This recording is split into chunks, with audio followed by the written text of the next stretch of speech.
요즘 대학교가 많이 변하고 있습니다. 예전에는 고등학교 졸업하는 사람들이 대학교 입학하는 그런 그 정원보다 훨씬 많았기 때문에 대학에 들어가기 위해서 경쟁률이 2대1, 3대1 막 이렇게 이제 됐는데, 여러분 다 아시는 것처럼 이제 2020년 이렇게 넘어가게 되면 고등학교 졸업하는 학생보다 대학교 들어갈 수 있는 정원이 더 많아지게 돼요. 그러니까 말 그대로 누구나 다 대학에 원하면 다 들어갈 수 있는 이런 시대가 열립니다. 이렇게 되다 보니까 경쟁력이 약한 대학, 또 경쟁력이 약한 학과 이런 데서 변신을 하지 않고는 도저히 이제 살 수가 없는 그런 시대로 지금 접어들고 있어요. 이러다 보니까 내가 좋아하든 안 좋아하든 일단 취직이 잘 되는 학과, 여기로 가야 되겠다 하고 몰린 그런 현상이 생기고, 또 학교에 들어와서도 그런 학과로 바꾸는 그런 학생들이 굉장히 많습니다. 그래서 저 같은 경우는 기계공학을 하는데, 저희는 뭐 아무것도 안 해도 학생이 그냥 막 늘어나니까 얼마나 기쁜지 몰라요. 그런데 반대로 그렇지 못한 학과의 학생들이나 교수님들은 굉장히 큰 스트레스를 받습니다. 이렇게 하다 보니까 이제 이름을 그럴듯하게 이렇게 학과 이름을 바꿔서 학생들이 이렇게 유인하는 그런 정책을 써요. 뭐 예를 들어 고분자학과, 뭐 섬유학과, 지금 섬유 이런 거 해갖고 취직이 안 되잖아요. 그러니까 그런 걸 나노공학과 이렇게 해서 바꿔놓는단 말이에요. 그러면 아무것도 모르는 뭐 학부모나 이렇게 보면 요새 나노가 뭐 뜬다 그러는데 이게 뭐 나노공학 하나, 그리고 쑥 들어온단 말이죠. 그렇죠? 그 다음에 가정학과 이런 걸 가정경제, 옛날에 이렇게 이제 학과를 하던데 이렇게 하면 안 되니까 응용생활연구, 이 학과 이름 이렇게 바뀌는 거예요. 그러면 가서 무슨 그런 거 하는 것보다 그렇게 바뀝니다. 도로공사 하다가 싱크홀은 뭐 발견이 됐다 그러면 그거 뭐라고 얘기해요? 공사 중에 생긴 조그만 결함이다, 이렇게 포장을 한단 말이에요. 세금을 국가에서 인상을 하고는 재정 지표를 위한 향상책이다, 그렇게 이제 말을 이렇게 바꿔서 얘기를 합니다. 그게 이제 군대에서 싸움을 하다 이제 퇴각을 하게 돼서 후퇴를 하게 되면, 그 후퇴한다 그러면 군인들 사기를 잃잖아요. 그렇게 되니까 증원부대 운송을 하기 위해서 자리를 잠시 비우는 거다, 이렇게 이제 말을 바꾸는 거예요. 이게 그러니까 우리가 살다 보면 이렇게 교묘하게 아니면 교활하게 생존 전략을 위해서 말을 바꾸는 그런 일들, 그게 과거에는 그렇게 심하지 않았는데 요 근래에는 굉장히 그게 유행을 합니다. 그거를 과대포장한다, 그렇게 이야기할 수 있어요. 우리가 1년에 한두 번씩 뭐 설, 추석 이럴 때 보면 선물을 주고받잖아요. 박스가 이만한데 가서 보면 안에는 요거만큼인 거 아시죠? 근데 일단은 박스를 과대 포장을 하고 금박을 붙이고 해야 이게 엄청나게 귀중한 걸 주는 걸로 사람들이 이렇게 생각을 한단 말이에요. 책도 가서 여러분 한번 요새 서점에 가서 보세요. 책도 예쁘게 디자인하고 뭐 커버가 일단 멋있어야 그거 사서 보는 거지, 그 안에 내용이 아무리 좋아도 형편없이 커버를 만들고 뭐 이러면 책을 안 봅니다. 그렇죠? 이러한 과대 포장, 그 다음에 교묘한 포장, 그 다음에 교활한 포장, 특히 이런 것을 말에 적용하는 그런 사람들이 굉장히 많이 나타나요. 이번 수요일 날 국회의원 여러분 뽑는 날이에요. 가서 한번 제 말이 사실인가 아닌가 한번 가서 한번 들어보세요. 저도 이렇게 지나다니면서 그 사람들 요새 막 하지 않습니까? 선전하고 하는 거 들어보면 말 그대로 가관이에요. 야, 진짜 저 사람 하는 말 맞는가 이렇게 할 정도로 그냥 과대 포장하고 지금 다 그러고 있어요. 그렇죠? 근데 성경은 뭐라고 얘기하냐? 말을 진실하게 그렇게 해야 된다. 그러면서 골로새서 4장 6절 가서 보니까 소금을 이렇게 뿌리듯 은혜롭게 말을 해야 된다는 거예요. 은혜롭게 말을 해야 된다. 한번 생각해 보세요. 제가 은혜롭게 말을 하는가? 내 아내에게, 내 남편에게. 제가 요새 엄청 노력하고 있어요. 은혜롭게 말을 하려고. 제 아이들하고 제 아내하고. 한번 물어보세요. 제 아내가 이번 목요일 날 왔는데 그 이후로 한 번이라도 제가 은혜롭지 않게 한 적이 있나.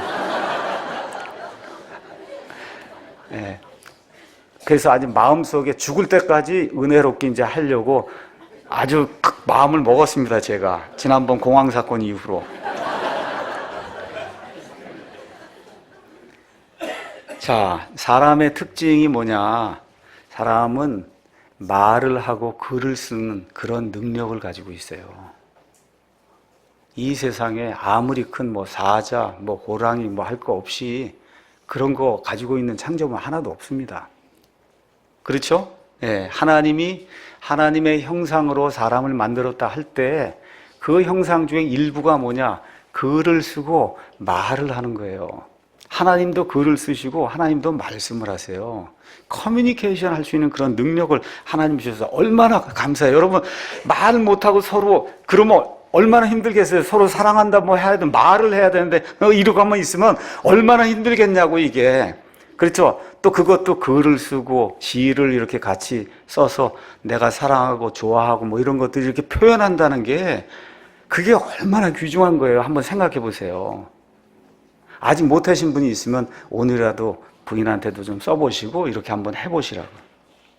특별히 하나님께서 우리나라에는 세종대왕을 통해서 한글이라고 하는, 제가 감히 말하건대 세상에서 가장 좋은 글을 주셨어요. 표현 못하는 게 어디 있어요, 한글로. 그렇죠? 네, 표현 못하는 게 어디 있어요. 너무너무 아름다운 글 우리나라에 주신 거 저와 여러분이 감사해야 돼요. 그 글이 어떠냐? 성경을 담을 수 있는 글이에요. 하나님의 말씀을 담을 수 있는 글을 줬어요. 중국어 한자 이런 건 다 무슨 글자예요?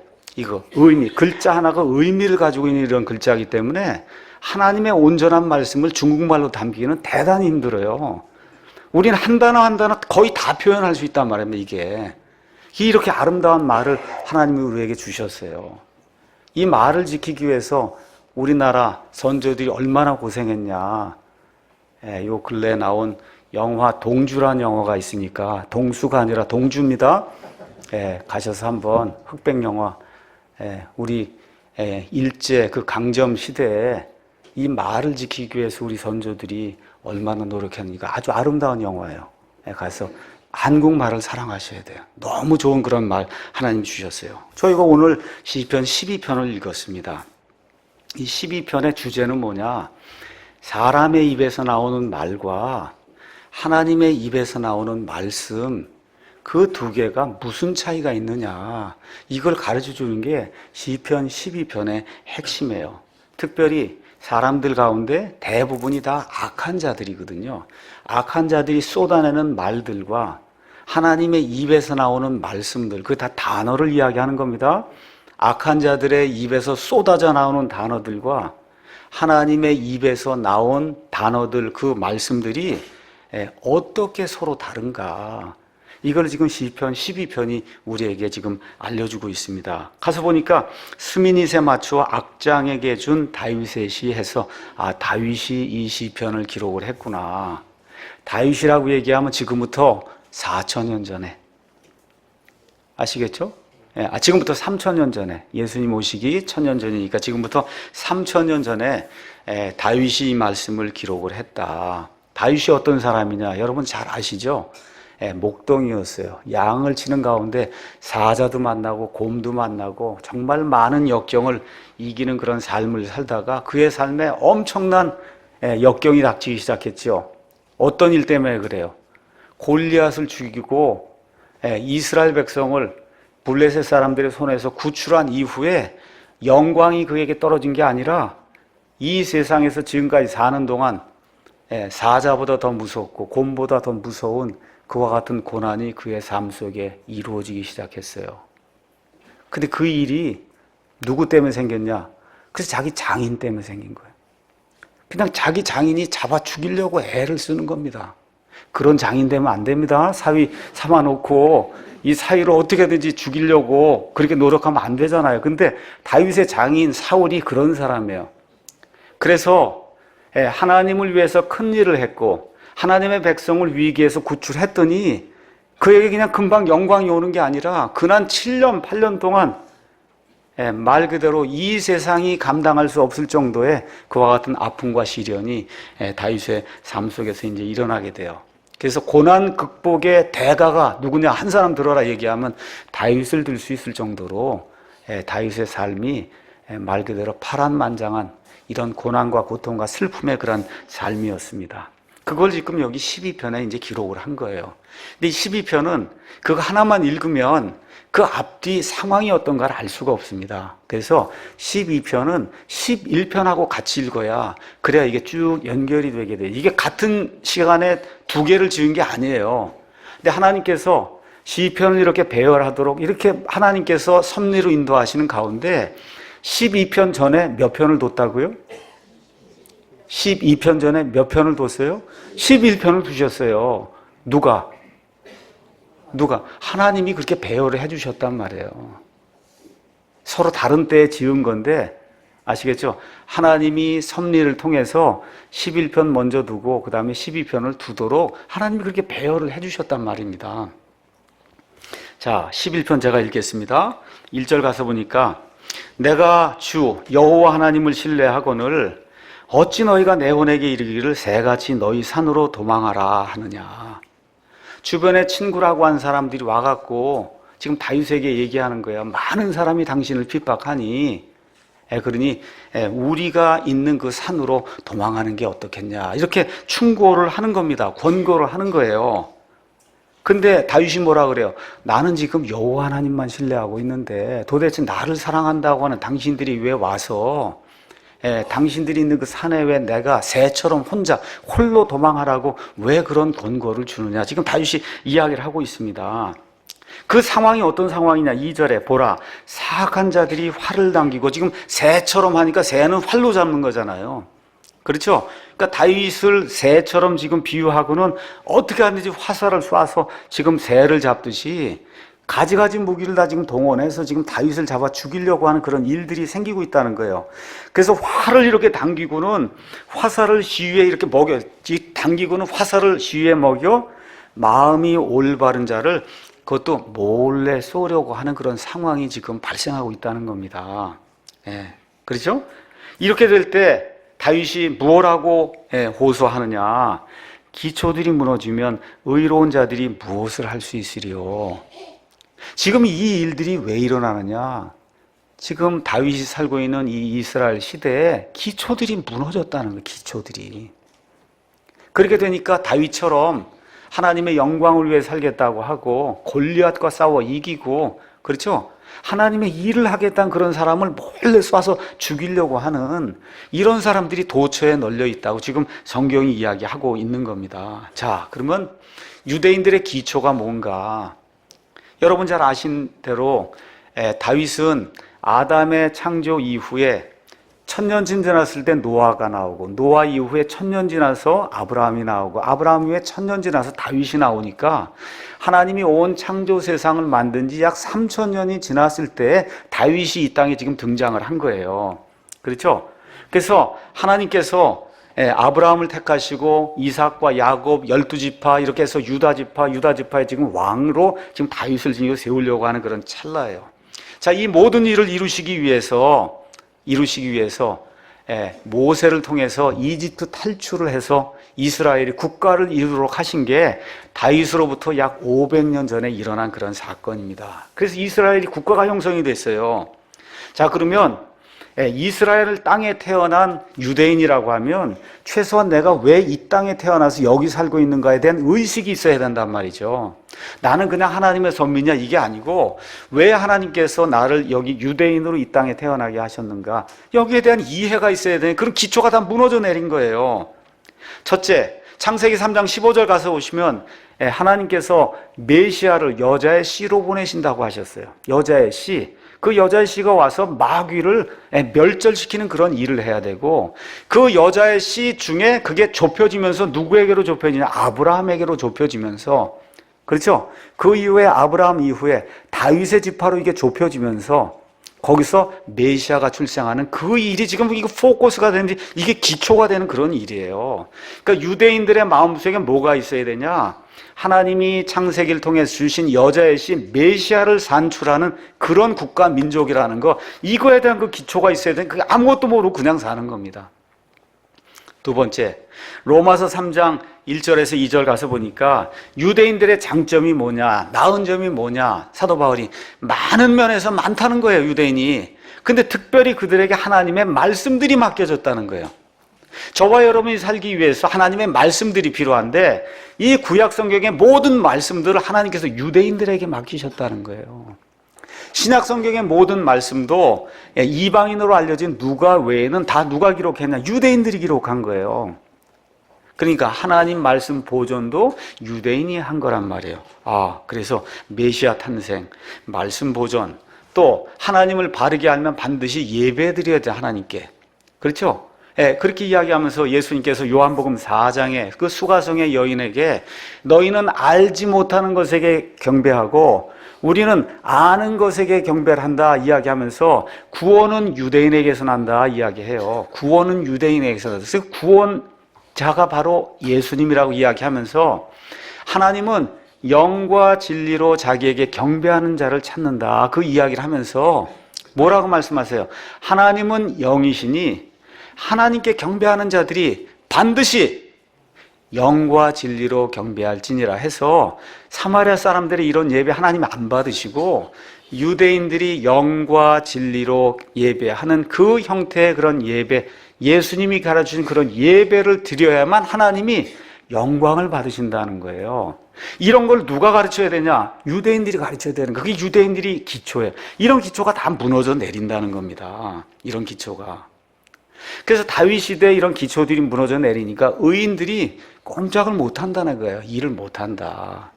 지금 이 시대에 이제 비교해 볼 것 같으면 동성애가 급증하고 있어요. 뭐예요? 남녀 간에 이와 같은 기초가 완전히 무너져 내리는 거예요. 가정의 기초가 무너져 내리는 겁니다. 이혼율이 급증하고 있어요. 가정이 무너져 내리고 이게 다 근간, 기초가 무너져 내리는 거예요. 요새 사람 죽이는 게 파리 하나 죽이는 것처럼 그렇게 쉽게 사람 죽이는 일이 자행이 되고 있어요. 무섭지 않습니까? 그렇죠? 뭐예요? 윤리와 도덕이라고 하는 하나님이 말해 주신 그 기초들이 다 그냥 무너져 내리는 거예요. 돈을 잘 버는 사람들, 내 힘으로 번다 생각하지만 하나님 뭐라 그래? 그건 내가 내게 맡겨준 청지기직이라고 이야기하고 많이 벌어서 벌지 못하고 가난한 자들을 배려하는 사람이라고 하나님이 성경 전체를 통해서 우리에게 이야기하고 있는데 부가 이렇게 양극화의 현상이 생기면서 한쪽으로 편중이 되다 보니까 공산주의, 사회주의자 이런 사상을 가진 사람들이 이 세상에 나타나는 그런 악한 일들이 지금 생기고 있는 겁니다. 더욱이 지금 우리나라는 사상의 기초들이 크게 흔들리고 있어요. 사상의 기초. 지금 우리가 이렇게 자유롭게 누리는 이런 자유와 평등이 어떻게 해서 우리 손에 있는가를 모르는 세대가 지금 우리 눈앞에서 지금 활보하고 있어요. 여기 연세 많이 드신 분들, 일제강점기 지나신 분들이 있고 8.15 해방 맛보신 분들이 있고 6.25 남침 사건 통해서 3년 동안 정말 말할 수 없는 고생 겪으신 분들이 있고 그렇죠? 보릿고개 겪으면서 그래서 여기까지 오면서 이 나라가 어떻게 발전했는가를 몸소 체험한 그런 세대들은 이런 문제가 없는데 그냥 아무것도 모르고 그냥 자연이 다 자유가 있고 평등이 있고 먹을 게 있고 이렇게 생각하는 철부지들이 너무 많은 이러한 시대. 이러다 보면 나라의 근간이 이렇게 흔들리면서 북한이 좋다 이런 사람들이 있단 말이에요. 국회의원들 중에도 있어요. 그런데 하나님께서 뭐라고 말씀하시느냐? 걱정하지 마라. 나는 불변하는 하나님인데 내가 치리한다. 이야기하면서 4절에 주께서는 자신의 거룩한 저 하늘에 그냥 앉아서 주의 왕자는 하늘에 있다. 하나님이 다 내려다보고 있다는 겁니다. 그분의 눈은 사람들의 자녀들을 바라보시며 그분의 눈꺼풀은 그들을 단련하시는도다. 의인화해서 이야기한 하나님의 눈꺼풀이 이렇게 왔다 갔다 하면서 사람을 단련한다는 거 얼마나 시적으로 멋있게 표현이 돼 있어요. 그러면서 주께서 의로운 자는 단련을 하시되 그러니까 저와 여러분의 고난 당하는 거 그거 단련시키는 거라는 거. 단련을 시키는데 다윗에게 얘기하는 거예요. 내가 너를 지금 단련해서 이스라엘에서 가장 훌륭한 왕을 만들려고 한다. 사악한 자와 폭력을 사랑한 자는 그분의 혼이 미워하시는도다. 하나님이 다 보고 있다는 거예요. 다 기록해 놓는다는 거예요. 하나님이 심판하실 때는 의롭게 심판한다. 그러면서 그분께서 사악한 자들에게 올가미와 불과 유황과 무서운 폭풍을 비같이 내리시리니 이것이 그들의 잔에 몫이 되리로다. 이 시대에서 안 이루어지면 반드시 다음 세상에서 이루어진다고 하나님 말씀하십니다. 왜 그러냐? 7절. 의로우신 주 여호와께서 의를 사랑. 의가 뭐예요? 공평한 거, 올바른 게 의잖아요. 하나님께는 불의가 없어요. 불의가 없습니다. 그분의 얼굴은 곧바른 자를 보시느니라. 그러니까 저와 여러분이 고통을 당하든 뭘 하든 하나님 앞에 곧바른 자가 돼야 돼요. 의로운 자가 되면 하나님이 지켜주신다. 이런 상황이 지금 다윗 시대의 상황이란 말이에요. 이런 상황 속에서 지금 12편이 나오고 있는 겁니다. 12편. 자, 그래서 12편 들어가서 보니까 1절에 주여 상황이 이렇게 악하니 저를 도와주십시오 하고 도와주소서 그렇게 이야기하는 거예요. 왜 그러냐? 하나님을 따른 사람이 끊어지고 신실한 자들이 사람들의 자녀들 가운데서 없어지나이다. 여러분, 이런 거 읽으니까 우리 사는 지금 이 시대하고 너무 똑같지 않아요? 그렇죠? 3000년 전이나 지금이나 이 똑같은 얘기야. 주님 좀 도와주세요. 왜 그러냐?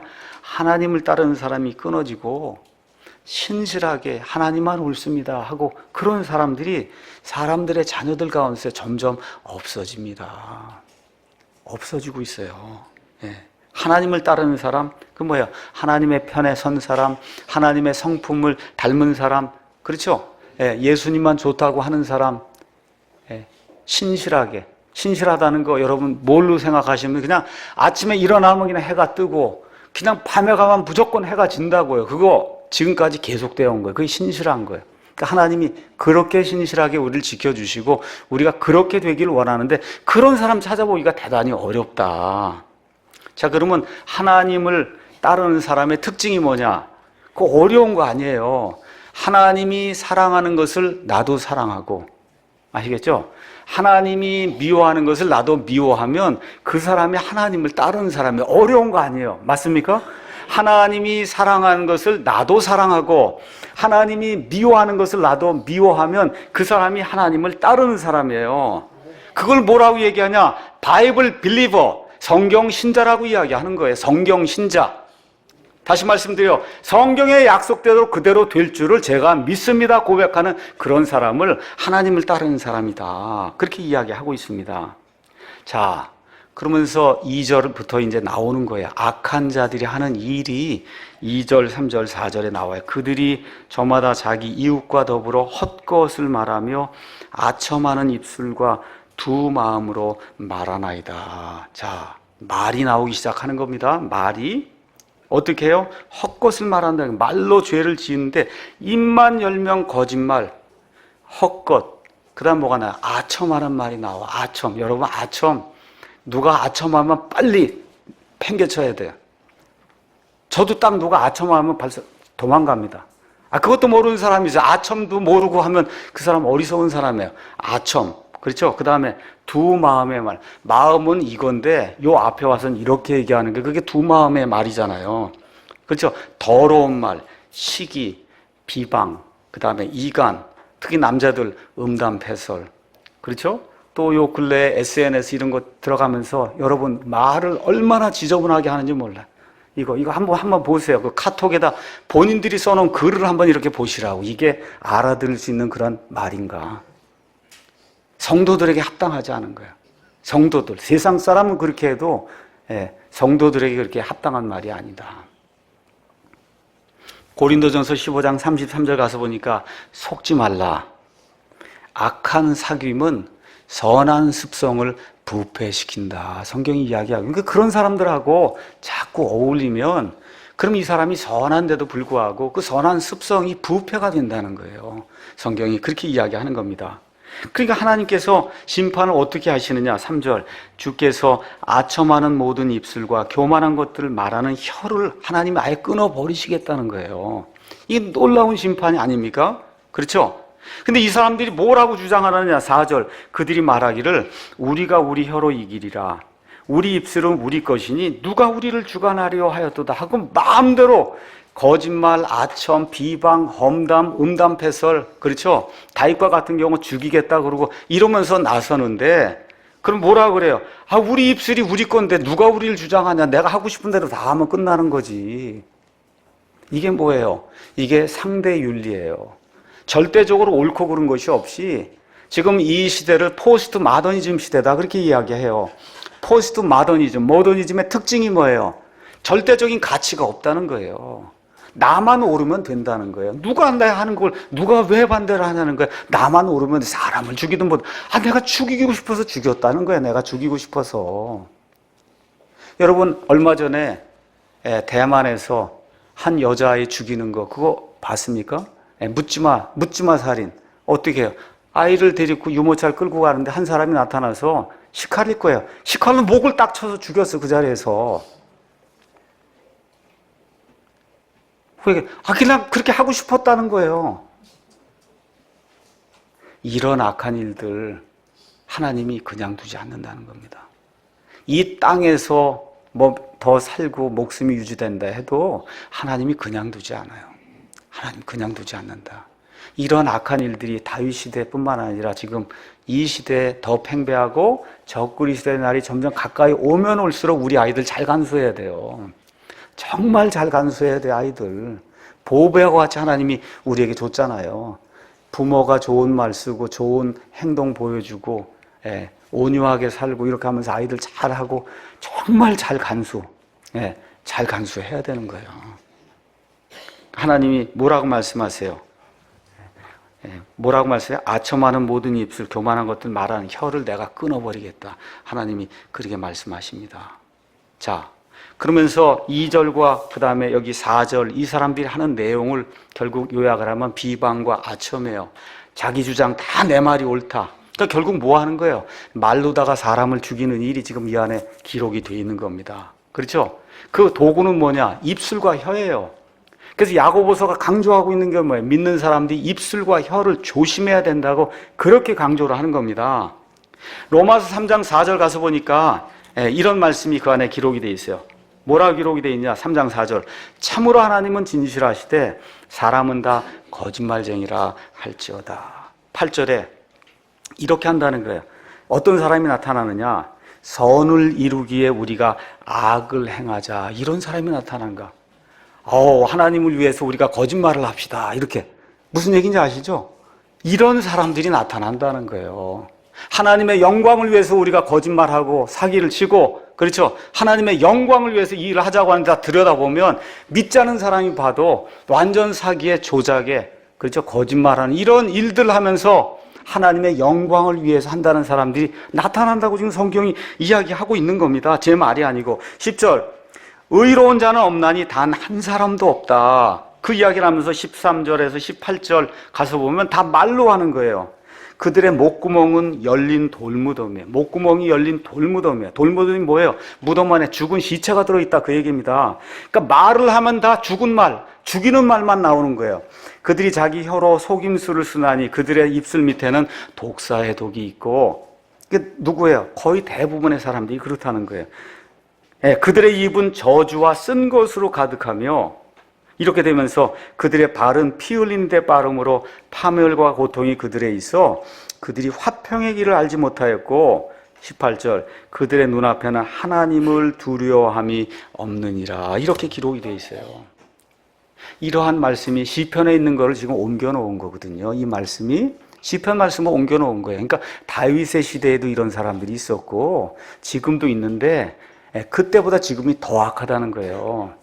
왜 그래요? 예수님 말씀하신 대로 예수님 다시 오실 때가 되면 노아의 때와 롯의 때처럼 된다고 했으니 세상에서 가장 악한 때가 노아의 때와 롯의 때가 아니에요. 이런 시대에 지금 우리가 살고 있는 거다. 자, 그러면서 여기 가서 보니까 시편 12편 8절에 가장 비열한 자들이 높여질 때에는 사악한 자들이 사방에서 활보하는도다. 이렇게 기록이 되어 있어요. 자, 이런 사람들이 득세를 하면 말 그대로 나라와 사회가 망한다는 거예요. 이해하시겠죠? 가장 비열한 자, 영어로 가서 보시면 the vilest 이렇게 표현이 되어 있고, 이 형용사로 vile이라고 하는 단어는 비열하다. 비열이 뭔가 제가 우리말 사전에 가서 찾아봤더니 사람이 하는 짓이나 성품이 천하고 졸렬한 게 그게 비열이라는 거예요. 그런 사람들이 정권을 잡고 그런 사람들이 통치하면 나라가 망한다는 거예요. 거기에 대표적인 사례가 누구냐? 누구예요? 김정은이란 말이에요. 얼마나 졸렬해요. 70세 먹은 이런 노인이 30살 된 애숭이한테 가서 벌벌벌벌 기면서 지금 그러고 있잖아요. 얼마나 졸렬한 그런 행동을 지금 하고 있어요. 맞습니까? 성경이 기록을 하고 있어요. 그런 사람이 나라를 잡으면 나라가 망한다. 그렇게 기록을 하고 있습니다. 제가 보여드리겠습니다. 전도서 10장 16절 거기 가서 보니까 전도서 10장 16절 오 땅이여 내 왕이 아이이며 내 통치자들이 아침에 먹으면 내게 화가 있으리로다. 저 아이 애숭이가 지금 왕으로 있잖아요. 그렇죠? 그럼 어떻게 된다는 거예요? 내게 화가 있다는 거예요. 통치자들이 아침부터 일어나서 산의 진미 먹으면서 백성을 돌보지 않으면 그 나라에 화가 있다. 우리나라는 그 다음 구절처럼 되기를 원해요. 17절 오 땅이여 내 왕이 고귀한 자들의 아들과 아들이며, 다시 말해 교육을 잘 받고 교양이 있고, 그렇죠? 말의 품위가 있고, 왕도 그래야 된다는 거예요. 내 통치자들이 술 취하려 함이 아니라 힘을 얻으려고 정한 때에 먹으면 내게 복이 있다. 국회의원이고 뭐고 그냥 술 많이 먹고 이거 버려야 된다는 거. 이거 안 되는 거다. 여기 성경이 그렇게 이야기하는 거예요. 술 취하려 함이 아니라 밥을 먹어야만 내가 나란 일을 볼 수 있으니까, 그래서 밥을 먹는 그런 통치자들이 있는 나라가 복이 있다는 거예요. 그래서 그러한 그 사악한 자들, 이 비열한 자들이 이러한 시대에 높임을 받고, 그렇게 되니까 어떻게 해요? 사악한 자들이 사방에서 활보한다고 지금 시편 12편 8절이 우리에게 이야기하고 있는 겁니다. 여러분, 이게 너무 견디기 어려우니까 엊그제 소식 들으셨죠? 북한의 식당 종업원 13명이 몽땅 다 밤중에 일어나서 도망해서 동남아시아 거쳐갖고 우리나라에 다 입국한 거 여러분 아시죠? 지금 이 일로 인해서 엄청난 동요가 일어날 거다. 지금 그렇게 지금 예상을 하고 있는 거예요. 바라기는 우리가 믿음을 지키면서 경건한 사람들을 자꾸 배출하는 그런 우리 교회, 킹제임 성경을 사용하는 그런 신학교회들이 곳곳에 나타나며, 그러한 비열한 자들이 이 땅에서 세력을 갖지 못하도록 저와 여러분이 노력해야 되는 겁니다. 자, 근데 그러면 이런 자들에게 누가 넘어가냐? 누가 넘어가요? 같은 부류가 넘어가는 거예요. 첫째는 같은 부류가 넘어갑니다. 성품이 사악하고 성품이 아주 그냥 거칠고 이런 사람들 다 거기에 넘어가는 거예요. 또 기초들이 무너진 사람들, 성품이 워낙 좋고 그런데 기초가 없어. 그냥 누가 이 얘기하면 이 얘기 끌려가는 사람. 에베소서 4장 11절 16절 말씀 가서 보면 교리의 바람이 이리 불면 이리 가고 저리 불면 저리, 이런 왔다리 갔다리 이런 사람들 다 거기에 넘어가는 거예요. 히브리서 5장 가서 보니까 시간으로 보건대 이미 너희가 남들을 가르쳐야 될 자가 지금 돼야 되는데 여전히 젖을 쪽쪽 먹는 젖먹이로 남아있다고 하면서 사도 바울이 탄식하는 말씀이 히브리서 5장 12절에서 14절에 이렇게 기록이 되어 있어요. 이렇게 사람들이 사악해지고 의로운 사람들 수가 점점 줄어드니까 어떤 탄식이 나오냐? 1절 탄식이 나오는 거예요. 주여 도와주소서. 하나님을 따르는 사람이 끊어지고 신실한 자들이 사람들의 자녀들 가운데서 없어지나이다. 여러분, 이게 저와 여러분의 아침 기도, 저녁 기도 맞습니까? 저는 이거 기도해요. 주여 도와주십시오. 성경대로 믿는 사람들이 너무 적습니다. 여러분, 그렇게 기도하십니까? 아니, 대답이 없으시네. 기도하세요, 그렇게? 아침 저녁으로 제가 기도하라고 문자 드리잖아요. 나라와 민족을 위해서 기도하시라 제가 그 얘기 하지 않습니까? 이 교회를 위해서 기도해라 제가 문자 보낸 적 있어요? 아마 거의 없을 거예요. 뭐를 위해서 기도하라 그래요? 늘 나라와 민족을 위해서 기도하라고 제가 보내잖아요. 하나님, 우리 가운데 하나님을 사랑하고 신실하게 하나님 말씀 지키려고 하는 사람이 너무 없습니다. 하나님 도와주십시오. 사역자들 일으켜 주십시오. 우리 가운데 성경대로 믿는 사람들 일으켜 주십시오 하고 호소하고 탄식하는 그런 기도가 우리의 기도가 돼야 되는 겁니다.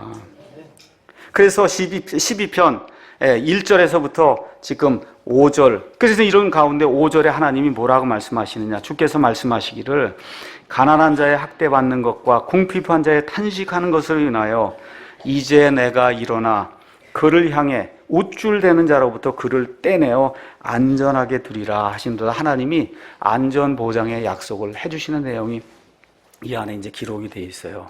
그러니까 앞부분 가서 보니까 다 뭐 하는 거예요? 하나님 믿는 사람들, 하나님, 그렇죠, 성경 이런 거 비방하는 사람들의 말에 대한 이야기를 말로 다 하는 거예요. 입술, 혀로 가지고. 그렇죠? 그러니까 앞부분은 사람의 말에 대한 거고, 지금 주님이 말씀하시잖아요. 내가 그를 떼내어서 영원 안전히 보존해 주겠다. 하나님 말씀하시잖아요. 그러고 난 다음에 지금 6절, 7절에 나온 주의 말씀들은 그게 뭐예요? 단순하게는 바로 그 위에 말씀. 이 악한 자들로부터 너를 떼내어 안전하게 보장해 주겠다는 그 말씀. 그 1차적으로 그 말씀이고, 이걸 전체적으로 확대하면 뭐예요? 성경 처음부터 끝까지는 하나님의 모든 말씀, 주의 말씀들은 뭐라 그랬어요? 순수한 말씀들이니 흑독안에서 정자하여 7번 순수하게 만든 은 같도다. 앞에 사람들 비방하는 말 이런 거 다 사라지는데 하나님은 그거는 더러운 거라는 거예요. 순수하지 않다는 거예요. 근데 하나님의 말씀, 성경 기록의 말씀들은 순수하다는 거예요. 순수하여 어떻다고 흑독안에서 7번 정제하여 깨끗하게 순수하게 만든 은 같도다. 7절, 오 주여, 주께서 그것들을 지키시며 주께서 그것들을 이 세대로부터 언제까지 보존하세요? 영원히 보존하시리라 이야기가 나오면서 사람들이 무슨 악한 말을 하든 그런 모든 건 다 사라져 버리고 저와 여러분을 영원 무궁토록 보존해 주시겠다고 하는 그 하나님의 말씀은 영원 무궁토록 보존되고 지켜질 거다. 하나님이 그렇게 이야기하면서 시편 12편은 사람의 말들과 하나님의 말씀들의 차이가 무엇인가를 저와 여러분에게 극명하게 보여주는 아주 귀중한 그와 같은 말씀들입니다. 다시 봅니다. 6절 7절 주의 말씀들은 주가 누구예요? 여호와 하나님. 그 여호와 하나님은 어떤 분이세요? 말씀으로 온 우주 공간을 무에서 유로 창조해내신 그 하나님. 그 하나님의 입에서 나온 말, 사람의 말 아닙니다. 저의 말 전혀 아니에요. 누구예요? 하나님의 입에서 나온 하나님의 말씀들. 그 위에 있는 거 이건 다 사람의 말들. 그거 말고 그것과 대조해서 하나님의 말들. 그 하나님의 말들, 그 말들을 지켜주신다는 거예요. 그렇게 하면서 안전보장 내가 지켜주겠다 하면서 위로의 말씀을 주시는 거예요. 근데 그 말씀이 어떠한 말씀들이냐? 순수한 말씀들이라는 거야. 영어로 pure. 우리 여기 중학교 다니면 다 pure 배우잖아요. P-U-R-E. pure words. 순도가 얼마냐? 100%라는 거예요. 100%. 99.9가 아니라 얼마요? 100%. 순금이란 말이에요. 여러분 순금 알잖아요. 그렇죠? 100%. 그런데 하나님의 말씀의 일부만 퓨어해서 100%가 아니라 뭐예요? 모든 말씀이 퓨어하다는 거예요. 모든 말씀. 잠언 30편 5절 가서 보니까 하나님의 모든 말씀은 순수하니 그분은 자신을 신뢰하는 자들에게 방패가 되신다. 하나님의 입에서 나온 모든 단어는 퓨어가 뭐예요? 요만큼도 더러운 게 없다는 거예요. 지저분한 거, 잡티가 하나도 없다는 거예요. 그래서 시편 119편 가서 보니까 이렇게 아주 놀라운 말씀이 그 안에 기록이 되어 있습니다. 제가 이 말씀을 준비하면서 얼마나 그냥 가슴이 뛰고 좋았는지 알 수가 없어요. 시편 119편 140절 우리 다 같이 한번 읽어볼까요? 시편 119편 140절 읽겠습니다. 주의 말씀은 심히 순수함으로 주의 종이 그것을 사랑하나이다. 영어로 얼마나 쉬워? Very pure. 여러분, very 중학교 다니면 다 배우는 단어잖아요. 하나님의 말씀은 보통 순수한 게 아니라 very pure, 심히 순수하기 때문에 주의 종이 그 말씀을 사랑합니다. 여러분, 이 성경책을 들고 그렇게 고백하세요. 이 말씀이 심히 100% 순도의 말씀이기 때문에 하나님 제가 이 말씀을 사랑합니다. 막 가슴이 뛰지 않아요, 여러분? 저는 가슴이 막 뛰는데 안 뛰는 사람도 있는 것 같아요. 이런 귀한 말씀을 듣고. 어제 이 말씀을 준비하는데 그냥 가슴이 막 뛰고 흥분이 되더라고요. 그렇지. 하나님의 말씀은 보통 순수한 게 아니라 어때요? 심히, very pure, very pure한 거예요. 그래서 이거 잘못 이해하면 이게 이렇게 되면 안 되는 겁니다. 절대로. 그 이야기하면서 시편 19편 8절도 하나님 말씀은 순수하다. 왜 하나님 말씀이 순수하냐? 마태복음 4장 4절에 사람이 빵으로만 살 것이 아니요 하나님의 입에서 나오는 모든 말씀 단어로 산다. 그러니까 하나님의 말씀이 순수한 이유가 뭐예요? 하나님의 입에서 나왔기 때문에 순수한 겁니다. 하나님 더러운 거 있으세요, 없으세요? 예, 더러운 거 있으세요, 없으세요? 잡티 있어요, 없어요? 없어요. 그거 하나님의 입에서 나왔으니까 100% 어떻게 퓨어한 거예요. 100% 퓨어. 그렇죠? 이렇게 되니까 이거를 알아보는 사람만 알아본다는 거예요. 그게. 예, 시편 바로 옆에는 18편 보겠습니다. 시편 18편 26절 가서 보니까 하나님이 순수한 자에게는 주께서 하나님께서 친히 주의 순수하심을 보여주시고, 그러니까 하나님 말씀이 순수하고 하나님이 순수하고 예수님이 순수하고 퓨어한 거, 이거를 어떤 사람만 아냐? 순수한 사람만 아는 거예요. 순수한 사람만. 하나님이 그렇게 보여줄 때 아멘 하고 반응하는 사람은 마음이 순수한 사람. 마음이 순수하면 마태복음 5장에 그들이 하나님을 볼 것이요, 그렇게 기록되어 있지 않았습니까? 그렇죠?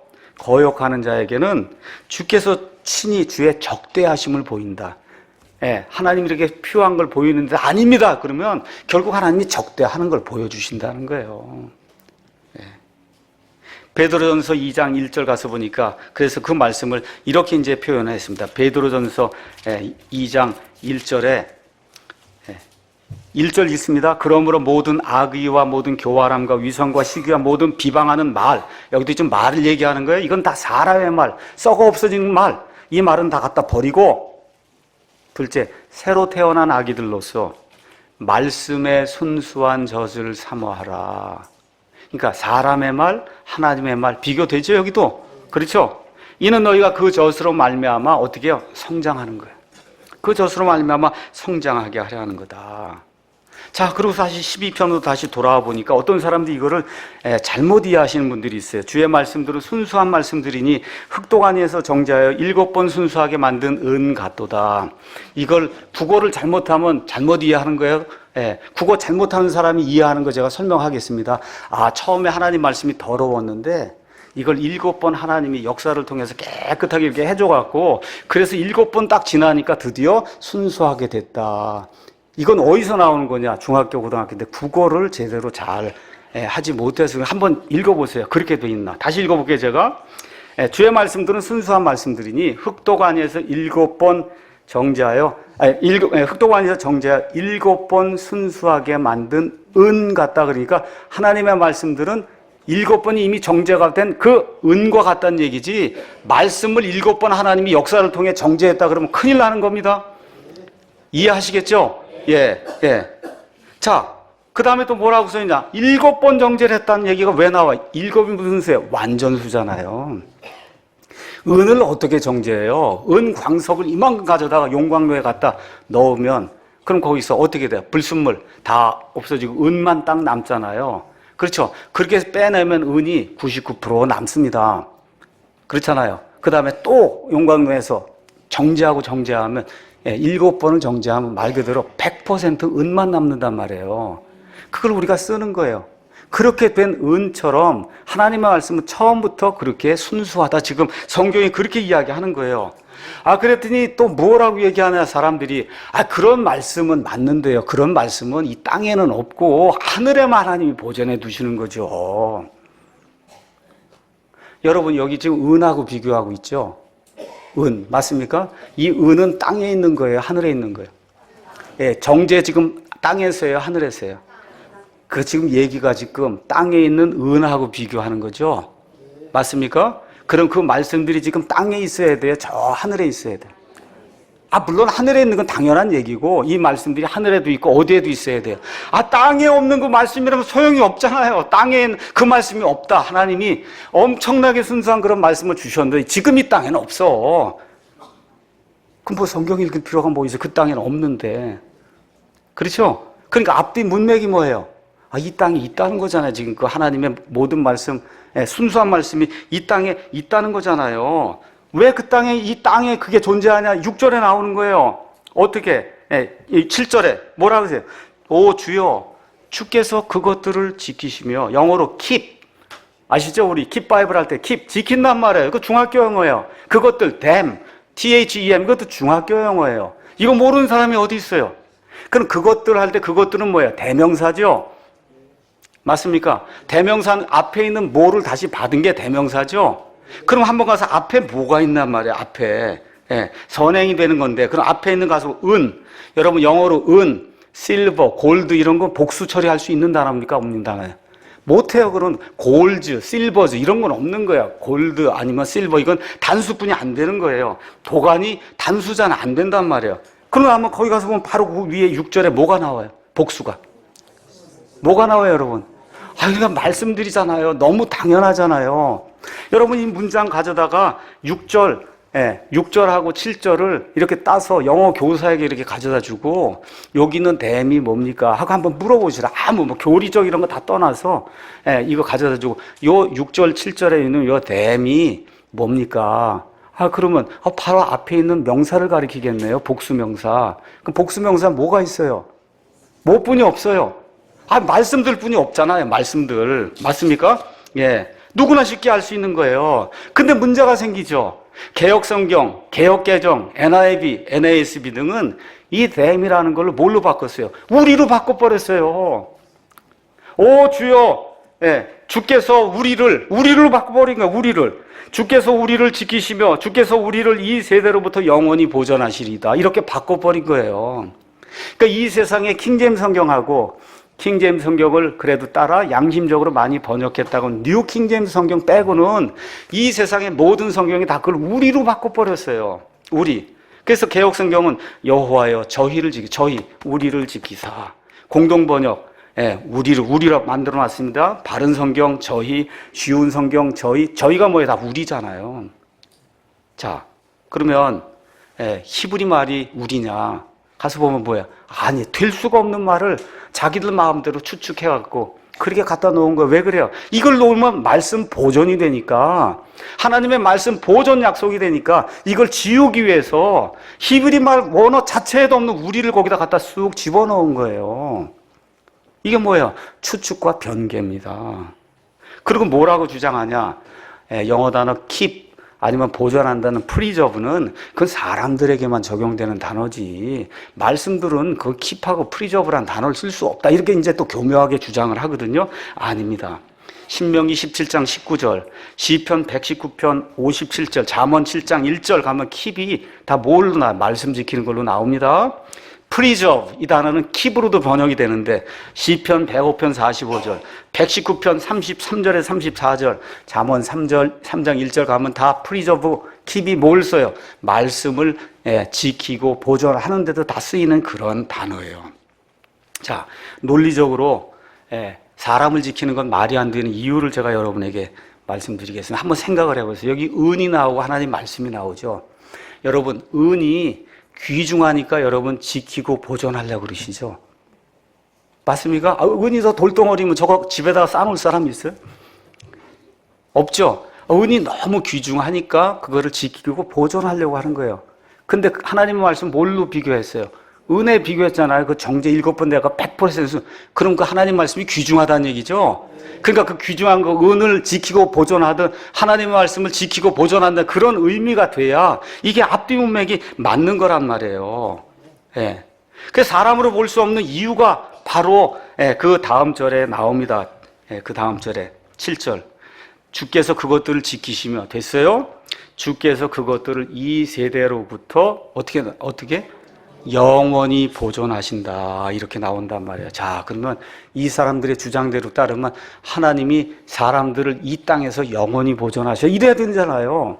여러분, 이 땅에서 영원히 보존되는 사람 있습니까? 없습니까? 있어요, 없어요? 그러니까 앞뒤 문맥이 안 되는 거를 어거지로 지금 주장을 하고 있는 겁니다. 그러면서 뭐라고 얘기하느냐? 5절에 거기 가난한 자, 궁핍한 자 있지 않냐? 하나님이 이런 자를 영원히 보존한다는 거예요. 여러분, 여기 지금 나와 있는 가난한 자, 궁핍한 자는 앞뒤 문맥으로 봐서 구원받은 자가 아니라 그냥 일반인을 이야기하는 거예요. 가난한 사람을 부자가 억압하는 거, 이런 얘기를 하는 거죠. 여기 구원과 상관없는 이야기를 하는 거예요. 그런 사람을 하나님이 땅에서 영원 무궁토록 보존하면 이 지구가 다 꽉 차서 콩나물 시루가 됐습니다, 지금. 맞습니까? 이런 일은 불가능한 그런 일들을 지금 하고 있는 겁니다. 자, 그래서 그러면 이거를 말씀 보존으로 보는 그와 같은 유명한 학자나 신학자가 있습니까? 제가 여러분 말틴 로이드 존스 목사님 아세요? 영국이 낳은 20세기의 가장 훌륭한 그런 목사 말틴 로이드 존스 목사입니다. 그렇죠? 이 목사를 데려다가 그 교회에 목회하도록 만든 유명한 사람이 있어요. 그 사람의 이름이 캠벨 몰간 목사님이에요. 캠벨 몰간도 유명한 번역. 캠벨 몰간. 몰건 위키백과 찾아가 보니까 1863년에서 1945년까지 이 땅에 산 사람이에요. 영국이 나온 위대한 목사요, 신학자예요. 아버지는 이제 침례교인이었고 스펄전의 친구였어요. 스펄전 목사님 아시죠? 13살에 무디 목사의 설교, 무디가 영국에 와서 설교를 할 때 설교를 듣고 회심을 하면서 15세부터 이제 설교를 시작한 그런 훌륭한 분이에요. 그래서 무디의 초청으로 미국 방문해서 무디 신학교에서 말씀도 전하고 얼마나 유명했든지 그 당시에 비행기가 없었습니다. 비행기가 없는 그런 상황에서 미국으로 54번을 배를 타고 왔다 갔다 하면서 말씀을 전했어요. 여러분 얼마나 유명한지 아시겠죠? 그래서 그 영국에 사는 사람이 너무 설교를 잘하고 그러니까 미국 사람들이 초청을 했는데 54번을 했다는 거예요. 지금 비행기 타고 54번 가려도 너무 힘든데 배로다가 그렇죠. 그난 20일, 30일씩 뭐 다니는 이런 거 해서 54번을 다니면서 말씀을 선포한 유명한 분이에요. 캠벨 몰간. 이분이 시편 노트를 썼습니다. 거기 뭐라고 썼냐? 시편 12편 기자는 6절, 7절에서 하나님의 그 순수한 말씀들에 탄성을 지르며 여호와 하나님께서 그것들을 지키시고 영원토록 보존해 주실 것을 선포한다. 이렇게 기록을 하면서 7절의 대명사 them은 6절의 말씀들, 즉 주님의 입에서 나온 단어들이다. 그래서 전 세계적인 부흥이나 개혁이 일어나 하나님의 모든 성도들이 보존된다고 하는 약속은 성경에 없다는 거예요. 성경에 없다. 여호와 하나님께서 약속하신 유일한 약속은 소수의 남은 자들을 구원하는 것과 자신의 입에서 나온 말씀들을 보존한다는 것, 이것만이 하나님의 유일한 약속이다. 이해하시겠죠? 그래서 시편 12편 6절 7절은 뭐에 대한 약속이에요? 하나님의 입에서 나온 말씀들, 단어들을 하나님이 지키시고 이 세대로부터 영원 무궁토록 보존해 주시겠다는 말씀 보존의 약속이에요. 우리 예수님께서 말씀하신 대로 하늘과 땅은 사라질지 몰라도 사라져도 뭐라 그래요? 내 말들은 없어지지 아니하라고 하는 그런 말씀이 다 이런 데 근거를 두고 나오고 있는 겁니다. 그래서 하나님께서 자신의 약속에 따라 지금 이 시간까지 하나님의 말씀들을 보존해 주세요. 그래서 하나님의 말씀 보존이 대단히 중요하기 때문에 하나님께서 성경이 시작되는 신명기 4장 먼저 한번 잠깐 보겠습니다. 신명기 4장 2절에 이렇게 기록했습니다.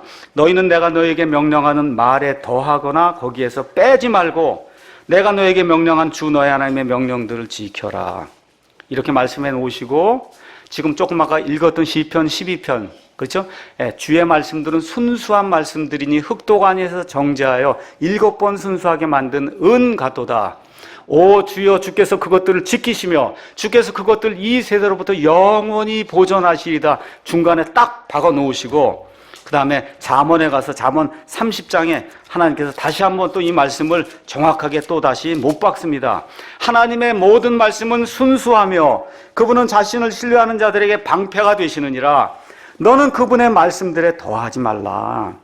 그분께서 너를 책망하실 터인즉 내가 거짓말쟁이로 드러날까 염려하노라. 이 그렇게 3번을 구약에 주시고는 성경을 마감하시면서 성경의 맨 마지막 장 요한계시록 22장 맨 마지막 장 맨 끝부분에 하나님이 아주 최고의 엄중한 그와 같은 말씀 변개에 대한 저주의 말씀을 그 안에 기록해 놨습니다. 내가 이 책의 대언의 말씀들, 성경 말씀 전체 모든 단어들 이런 것들을 듣는 모든 사람에게 증언하노니 만일 어떤 사람들이 이것들에다 더하면 하나님께서 이 책에 기록된 재앙들을 그에게 더하실 것이요 만일 어떤 사람이 이 대언의 책의 말씀들에서 빼면 하나님께서 생명책과 거룩한 도시와 이 책에 기록된 것들로부터 그의 부분을 빼시리라. 무서운 얘기예요. 이렇게 해서 하나님이 어떻게 성경 앞부분에, 성경 중간 부분에, 성경 맨 끝부분에 하나님이 성경 보존에 대해서 확고한 말씀을 주시면서 마지막으로 성경을 마감하시면서 여기에 대해 경고의 말씀을 주셨어요. 심각한 경고. 이 정도 경고를 주는 이유가 뭘까요? 하나님이 보존하신다는 거잖아요. 그렇죠? 하나님 보존하신다는 겁니다. 여러분, 보존이 안 되면 영감이 무슨 소용이 있어요? 완전 무결하게 하나님이 사람을 통해 기록하구나. 그 다음에 다 잃어버렸다. 그럼 여러분, 영감 주신 의미가 있습니까? 없습니까? 없죠. 없는 거예요. 자, 그럼 하나님이 그럼 보존할 수 있냐? 이게 문제잖아요. 보존할 수 있습니까? 없습니까? 있어요. 하나님이 보존할 수 있다고 성경이 이야기합니다. 제가 읽습니다. 예레미야 말씀 읽겠습니다. 32장 27절 제가 읽습니다. 보라, 나는 주요, 나는 여호와요, 모든 육체의 하나님이라. 내게 너무 어려운 일이 있느냐? 하나님 물어요. 너무 어려운 일 하나님께 있습니까? 없습니까? 없어요. 그래서 하나님이 보존해 주시겠다고 약속하는 거예요. 그럼 어떻게 보존이 됐냐? 구약 시대에는 하나님께서 특별히 선정한 제사장들을 통해 하나님이 완전하게 하나님의 말씀들을 보존해 주시고, 이 신약 시대에는 역시 저와 여러분 같은 하나님의 제사장들을 통해서 지금 이 시간까지 하나님이 완전하게 보존해 주십니다. 성경학자가 아니라 누구요? 저와 여러분 같은 하나님의 영적인 제사장들을 통해서 하나님이 말씀들을 보존해 주세요. 그래서 여기에 대해서 유튜브에 가셔서 어둠 속의 등불 하고 치시면은 3시간짜리 말씀이 어떻게 지금까지 보존이 되고 그 이유를 위해서 피를 흘리고 순교한 사람들이 얼마나 큰 고생을 감내했는가, 그 내용이 그 안에 그거 읽고 눈물 흘리지 않으면 정말 이게 믿는 사람인가 할 정도로 그런 아름다운 이야기가 어둠 속의 등불, 거기서 유튜브에서 보시기 바랍니다. 그러니까 하나님의 속성이 뭐냐? 성경 말씀 이렇게 기록하고는 여기 몇몇 사람 너희만 읽어라, 이게 하나님의 속성일까요? 아니면 기록하고는 모든 사람이 다 알고 하나님 아는 지식에 이르는 거, 하나님이 그걸 원하실까요? 모든 사람이죠. 보통 사람이죠. 그렇죠? 그래서 하나님은 보통 사람들의 손에 성경을 들려주는 것, 이걸 하나님의 목표로 삼으셨어요. 그래서 신약시대가 되면서 처음에 보통 사람들의 손에 성경이 들렸단 말이에요. AD 313년 이후에 천주교가 형성이 되면서 계급사회가 생기면서 제사장이 생겨나면서 성경을 독점하고, 그럼 어떻게 해서 성경을 금서로 만들고 일반 사람은 성경에 접근하지 못하도록 만드는 그런 체제가 생겨서 그난 1000년 동안 일반 사람들이 하나님의 말씀을 접하지 못하는 중세 암흑시대가 열리게 됐어요. 이거를 1517년에 마르틴 루터가 종교 개혁을 통해서 사람들에게 성경을 돌려주는 그와 같은 일을 하게 된 거예요. 종교개혁의 특징이 뭐예요? 성경으로 이루어진 겁니다.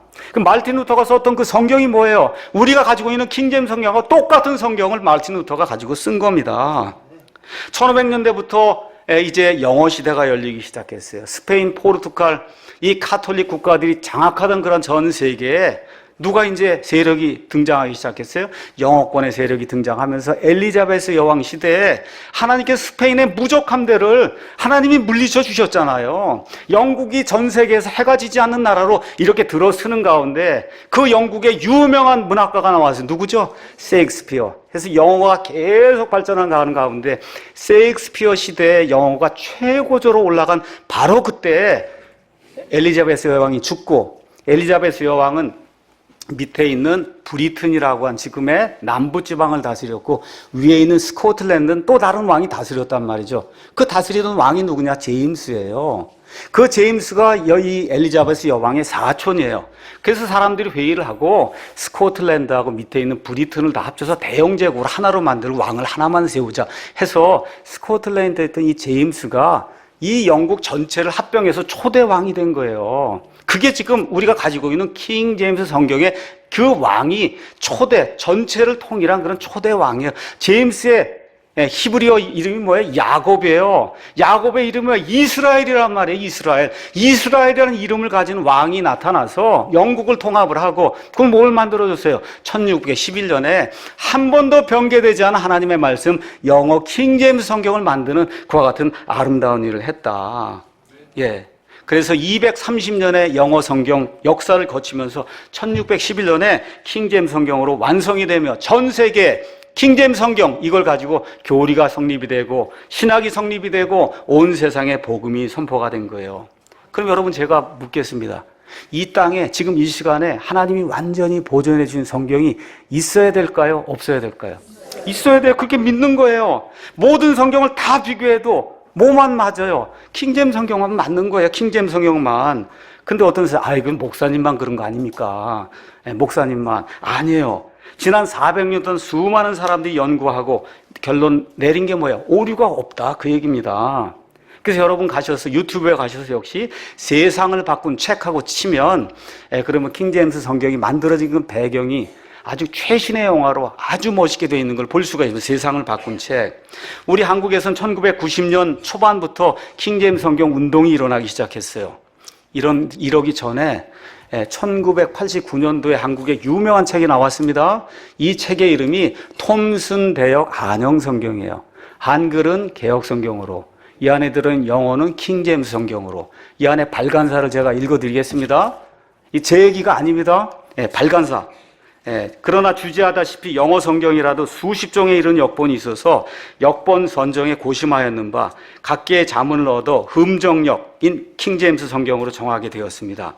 KJV는 현대의 역본이 지니지 못한 그윽하고 높은 문학적 향취와 영미문화사에 기여한 전통적 권위, 그리고 신학적 정통성과 아울러 한글 성경 번역에 있어서도 KJV가 중요 원전의 하나로 활용되어 왔기 때문입니다. 혹자는 17세기경에 기록된 KJV의 영어를 낯설게 생각할지도 모르겠습니다. 그러나 현재 영미문화권에서는 공식 예배용 성경으로 거의 모든 교회가 KJV를 사용하고 있다는 사실이 단적으로 KJV 영어의 현대성을 입증해주고 있다고 할 수 있게. 이게 제 말 아닙니다. 제 말 아니에요. 유명한 강병도 목사님이 여기 기록한 겁니다. 그리하여 영문학의 원형이라 할 수 있는 KJV를 심층적으로 이해함으로써 피상적인 영어 이해를 극복한 영어의 진수에 접근하는 것은 물론 그로 인하여 성경 본문에 의해 새로운 지평을 열 수 있을 거다. 그게 이 킹제임스 성경이 이렇게 좋은 거라는 거예요. 그 이야기가 끝난 다음에 제가 이제 하나 더 읽습니다. 영문학을 전공하지 않은 일반 독자들에게 1600년도에 완성된 KJV 영어는 다소 낯선 느낌이 없지 않을 것이나, 그러나 본장에서 정리한 인칭 대명사의 형태와 몇몇 동사의 어형 변화를 숙지한다면, 잘 들으세요, 영어 산문이 나온 가장 뛰어난 불후의 저작이라고 일컬어지고 있는 KJV를 이해하는 데 있어 별다른 어려움이 없다. 뭐라 그랬어요? 영어 산문이 나온 최고 불후의 명작, 셰익스피어와 그 상대가 안 되는, 그게 이게 킹제임스 성경이다. 지금 그렇게 이야기를 하고 있는 겁니다. 그러면서 여기 뭐라고 얘기했어요? 현대에도 그가 기독교를 믿건 안 믿건 간에 영미의 문학가는 성경을 모르고는 문학 활동을 영위할 수 없으며, 이 사실은 이미 성경 자체가 가장 위대한 문학의 극치이며 나아가 서구 사상의 근원지라는 것을 입증하는 것이다. 그런데 이런 성경을 영미 문화권에 결정적으로 정착시킨 역본이 바로 킹제임스 성경이다. 이해하시겠죠? 그러나 판단이 어찌됐든 과거 영미 문화가 KJV 등으로 대변되는 기독교적 영향 아래서 교육을 도모해 왔으면 엄연한 사실이다. 이제 제가 이 말씀 마지막으로 읽습니다. 그리하여 성경의 내용 번역은 물론 신학 용어 번역에 있어 만인이 수긍할 수 있는 기본 역본이 없다면 상당한 혼동과 분파를 초래할 것이다. 그런데 다행히 킹제임스 성경이란 걸출한 역본이 있어서 1611년 이래 수백 년 동안 성경 역본과 신학의 기본 용어를 제공하는 만인이 수긍하고 공인한 기본 자료에서 역할을 수행하여 왔는 바, 이 점에 있어서 킹제임스 성경의 공헌은 잊혀지지 아니할 것이다. 상수라면 킹제임스 성경은 영어는 물론 세계 각 나라 언어로 성경이 번역될 때 참고가 된 제1의 통일 자료로서 활용되고 있기 때문이다. 이는 영어의 세계적 발음과 아울러 킹제임스 성경의 내적 우수성이 동시에 작용한 결과이다. 여러분, 이거 제가 얘기한 거 아니에요. 누가 이야기한 거? 한국의 대표적인 신학자들이 톰슨 대역 한글 성경을 내면서 그분들이 종합 정리해서 내준 거예요. 그러니까 여러분과 저의 손에 들려있는 이 영어 킹제임스 성경이 전 세계에서 가장 우수한 문학 작품이다. 그 얘기입니다. 성경을 떠나서 가장 우수한 그런 문학 작품이에요. 지금까지 가장 많이 유세되고 가장 많이 팔린 성경 킹제임스 성경이에요. 한 번도 본문 수정 없습니다. 가장 많이 번역이 됐습니다. 새 성경이 나오면 무조건 킹제임스 성경하고 비교해요. 이것보다 좋다. 그게 무슨 얘기예요? 킹제임스 성경이 워낙 이렇게 서 있기 때문에 이거하고 비교해서 이기려고 노력을 하니까 이게 최고 아닙니까? 그렇죠? 그렇게 되는 거예요. 지금도 영국, 미국, 캐나다, 인도, 중동, 아프리카 등 전 세계 영미권에서 가장 많이 팔리고 가장 많이 읽히고 소장된 성경이 저와 여러분이 가지고 있는 킹제임스 성경이에요. 마지막으로 킹제임스 성경 안에 이런 하나님의 말씀들이 보존된 이유를 여러분에게 설명드리겠습니다. 그거 하고 마칩니다. 많은 사람들이 뭐라고 얘기하냐. 제임스 왕이 워낙 뛰어나니까 이게 완전한 말씀이 주어진 게 아니겠냐. 제임스 왕이 명령을 내려 그 하여튼 그 학자들이 보통 학자들이 아닌 이 사람들 통해서 보존된 게 아니냐. 여러분 이렇게 주장하시면 큰일 나는 겁니다. 제가 읽습니다. 여기 한영대역 끝에 가시면 부록에 흠정역 성경 개정신화가 있어요. 그 개정신화 맨 끝부분에 있는 거 읽습니다. 우리 손에 들려있는 이 성경이 우리를 위해 영어로 보존해 주신 하나님의 말씀이라는 사실을 의심할 필요가 전혀 없다. 자, 있습니다. 킹제임스 성경 본문의 정확성에 대한 권위. 왜 이 안에 하나님의 모든 말씀이 보존되어 있냐? 이것은 1611년판 킹제임스 성경의 초판 인쇄본에 있지도 않고, 초판 처음에 찍었을 때 그게 아니라는 거예요. 제임스 1세의 인품에, 그 인품이 좋으니까 이게 보존돼. 아닙니다. 엘리자베스 시대 영국 문학의 뛰어난 업적, 그것 때문에 보존된 것도 아니에요. 심지어 그리스어 공인본문, 이것의 근간이 거기에도 있지 않은 거예요. 읽습니다.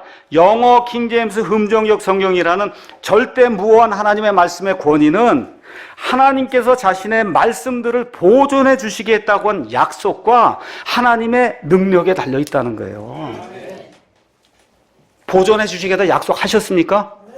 그럼 하셨으면 하실 수 있어야죠. 그럼 하셨습니까? 하실 수 있습니까? 그렇게 해서 이 성경이 보존됐다. 우리가 그렇게 어떻게 믿는 거예요. 우리는 믿음으로 걷고 믿음으로 걷는 사람이에요. 처음부터 끝까지 믿음으로 걷는 거예요. 하나님께서 약속해 주시고 하나님이 능히 그렇게 하실 수 있기 때문에 아멘 할렐루야 하나님이 해주신다고 했으니 그대로 된 줄로 믿고 우리 손에 그 성경이 있는 줄로 믿습니다고 믿는 겁니다. 왜 성경이 중요해요? 구원받으려면 믿음은 어디서 나요? 믿음은 들음에서 오고 들음은 하나님의 말씀에서 오기 때문에 여러분이 구원받으려면 믿음이 있어야 돼요. 구원받으려면 알아야 돼요. 영생은 이것이니고 그들이 유일하신 참 하나님의 아버지와 아버지께서 보내신 자 예수 그리스도를 알아야 되는, 뭘 통해 알아야 돼? 이걸 통해 아는 거 아닙니까? 그렇죠? 그러니까 어떻게 돼야 돼요? 성경 말씀이 보존돼야 되는 겁니다. 성경 말씀이 보존돼야 되는 거예요. 그래서 성경 말씀이 변개가 되면 어려워지는 거예요. 베드로전서 2장 2절 개역으로 읽습니다. 갓난아이들 같이 순전하고 신령한 젖을 사모하라. 이는 이로 말미암아 너희로 구원에 이르도록 자라게 하려 합니다. 구원에 이르도록 죽을 때까지 자라야 된다는 거예요. 개역 성경이 참 좋고 아름답고 그런 성경임에 틀림이 없습니다. 그럼에도 불구하고 이런 부분은 우리가 틀렸다고 이야기하는 거예요. 우리 흠정역 바른 본문에는 새로 태어난 아기들로서 말씀의 순수한 젖을 이미 태어났잖아요. 태어난 아기들로서 말씀의 순수한 젖을 사모하라. 이것은 너희가 그 젖으로 말미암아 성장하는 거지 구원에 이르도록 죽을 때까지 그거 하는 거 아니라는 겁니다. 오늘 아침에 여러분 사과나 뭐 하나 먹고 오신 분 있으세요? 오렌지 오늘 먹으신 분 있으니까 제가 오늘 아침에 두유를 하나 따뜻하게 해서 먹고 왔거든요. 마시고. 요거를 이렇게 마신 사람만 그 두유가 얼마나 고소한가 이해하시죠? 맞습니까? 이 하나님의 말씀이 얼마나 고소하고 귀중한가를 맛보지 않고 그걸 어떻게 알겠어요? 맞습니까? 나는 그걸 맛봤기 때문에 이게 진짜라고 얘기하는 거예요. 이해하시겠죠? 이와 같은 아름다운 믿음이 저와 여러분 가정과 여러분의 아이들에게 충만하기를 예수님의 이름으로 축원합니다. 기도하겠습니다.